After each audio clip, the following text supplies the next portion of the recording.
May I speak of famine and drought? May I speak of abundance? Amen. Please be seated. Now that's always your worst nightmare when you're sitting there reading and all of a sudden you read the word famine and it comes out salmon. If you read the gospel, it said famine.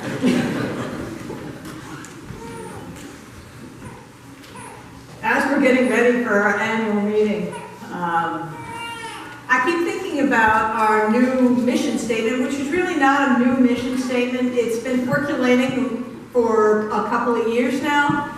It is transforming our lives through Christ with the emphasis on transformation. When my son was a little boy, he got a toy for Christmas that was called a transformer. And I keep thinking about that when I hear the word transformation. He was so excited about this new toy, and he ripped the plastic off, and he's sitting there looking at a chunk of black plastic that was kind of in the shape of a tank.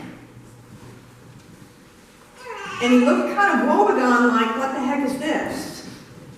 Why is this called a transformer? So, you know, it's a parent's worst nightmare, and I'm digging around for the instructions on the operating instructions or the assembly that was required for this present. And I'm thinking, oh my gosh. And he looks at it, and somehow or another, this black plastic was going to transform into a hero, a superhero of righteousness to defend the right, that was going to be transforming into what he now told me was a superbot. But it was going to be something special. But right now it's nothing but a piece of black plastic that looked like a tank. So he began to assemble it. And basically what he did was he started to twist it and kind of pull it.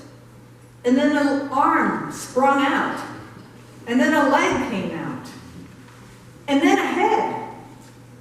And sure enough, this transformer of black plastic became the superhero. The one that he had been hoping for. The one that was going to defend the righteousness against his teddy bears. But it was transformed. Well, clearly some assembly was required. But what it was simply molding and twisting and taking this black plastic into being a superhero. But when we talk about transformation through Christ, are we talking about readying ourselves by twisting and molding ourselves into the community of superheroes that God is calling us to be?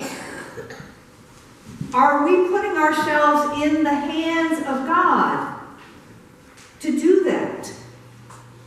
Are we readying ourselves with some assembly required to be able to be transformed from black plastic, whatever, into the transformers, the prophets, the superheroes of God in Annapolis, Maryland? Well, there is some resistance, and there is some resistance to assembly required. But that's what Jesus ran into with his synagogue in Nazareth. He had just come back from being baptized from the temptation, and as he was walking through the region of Capernaum, he had done some healings, he had done some miracles. So when he got back home to Nazareth, to the synagogue, everybody was waiting for him. And they handed him the scroll, and he found the passage in Isaiah that says, "The Spirit of the Lord is upon me, because he has anointed me to bring good news to the poor. He has sent me to proclaim release to the captives and recovery to the sight of the blind, to let the oppressed go free, to proclaim the year of the Lord's favor. And then he sat down. And that's where our lectionary picks up, because he said, and now is the time that will happen, and it will happen here. And at first everybody was like, oh, this is great, wonderful. The synagogue of Nazareth is on its way. But then they asked him how. How is this going to happen? Aren't you here just to do a few miracles, a few tricks? And he said, no. I am no longer your hometown boy here. I am much more. And I am here to proclaim that your mission is to free the oppressed, to help the blind to see, to help the poor. And they said, how? And he said, listen to the outsiders. Listen to the ones that are beyond your walls. And there was a little rustling and saying, outside these walls? And he reminded them that at the time when there was drought and famine, God had sent Elijah and Elisha to people on the borderline, people in the hinterlands, non-Palestinians, non-Israelis, those that were in Naaman, those that were in Syria, and they were healed. Hang on, I'm going to need some water.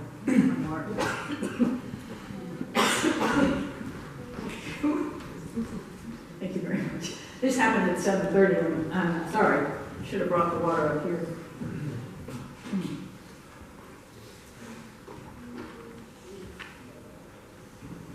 And that's when the temple got angry. The people in the synagogue of Nazareth said, whoa, wait a minute.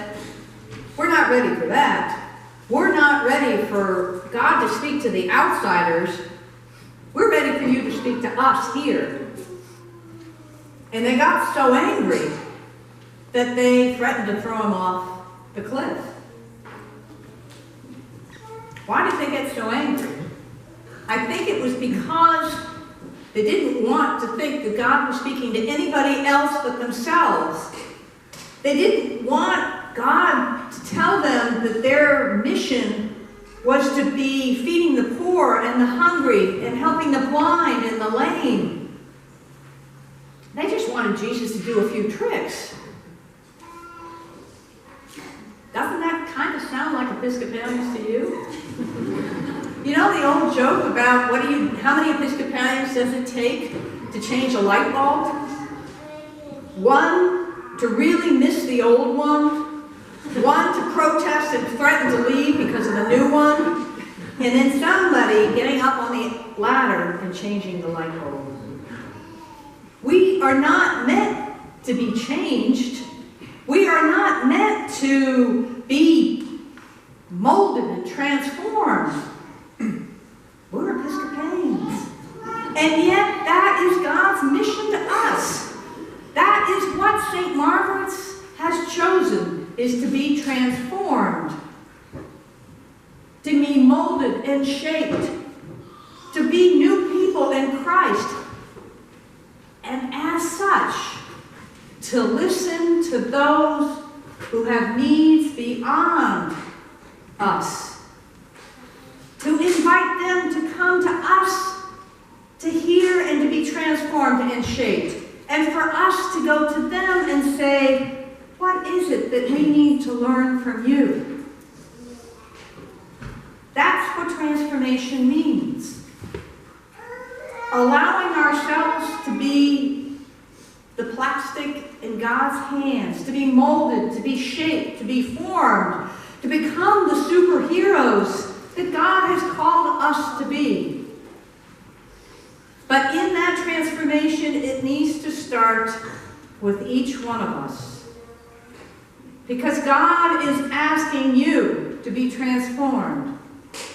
God is calling you somehow, some way to help others. In the Jeremiah, God knows what kind of superhero you can be.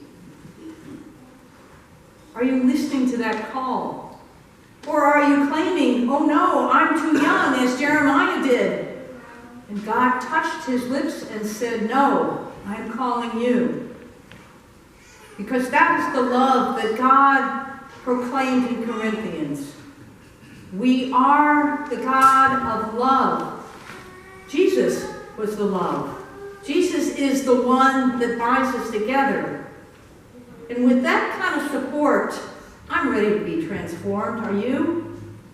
Because that is our call. We are called to be superheroes. Together, we are called to be the superheroes of the Episcopal Church, of St. Margaret's, of the Broadbent Peninsula. And we have a golden opportunity in 2 weeks to bring people here and to learn from them. 3 years ago, when we started Winter Relief, we did it in 6 weeks. We housed 15 people. We had a very sharp limit of how much room we had, and we could only take that many. Then last year, we welcomed them again, and again we only had room for about 15. We didn't even have bathrooms. We had to bring them in. And what we learned over the last 2 years was there was something those people had to teach us. We weren't there to care for them, but we instead were there to learn from them, to hear their stories, to learn about their faith, love, and hope, to learn their stories, and so therefore to look at our own. Because as you sat and listened to some of those stories, we all could feel their hope and their love and their strength and their resilience and think, oh my gosh, I couldn't have survived what you have. And to be thankful for what we have.